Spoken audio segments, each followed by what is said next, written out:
एक आदमी ने एक बहुत ही खूबसूरत लड़की से शादी की। शादी के बाद दोनों की जिंदगी बहुत प्यार से गुजर रही थी।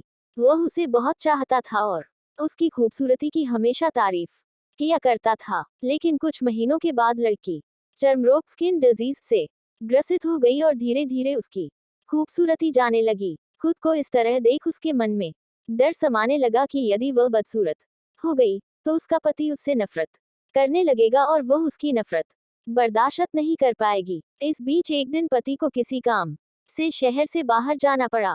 काम खत्म कर जब वह घर वापस लौट रहा था, उसका एक्सीडेंट हो गया। एक्सीडेंट में उसने अपनी दोनों आंखें खो दी, लेकिन इसके बावजूद भी उन दोनों की जिंदगी सामान्य तरीके से आगे बढ़ती रही। समय गुजरता रहा और अपने चर्मरोग के कारण लड़की ने अपनी खूबसूरती पूरी तरह गंवा दी।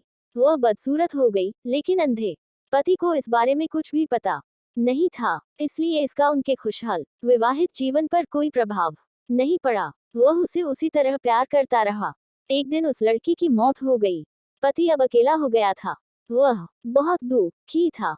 वह उस शहर को छोड़कर जाना चाहता था। उसने अंतिम संस्कार की सारी क्रियाविधि पूर्ण की और शहर छोड़कर जाने लगा। तभी एक आदमी ने पीछे से उसे पुकारा और पास आकर कहा, अब तुम बिना सहारे के अकेले कैसे चल पाओगे? इतने साल तो तुम्हारी पत्नी तुम्हारी मदद किया करती थी। पति ने जवाब दिया, दोस्त, मैं अंधा नहीं हूँ। मैं बस अंधा होने का नाटक कर रहा था, क्योंकि यदि मेरी पत्नी को पता चल जाता कि मैं उसकी बदसूरती देख सकता हूँ, तो यह उसे उसके रोग से ज्यादा दर्द देता। इसलिए मैंने इतने साल अंधे होने का दिखावा किया। वह बहुत अच्छी पत्नी थी।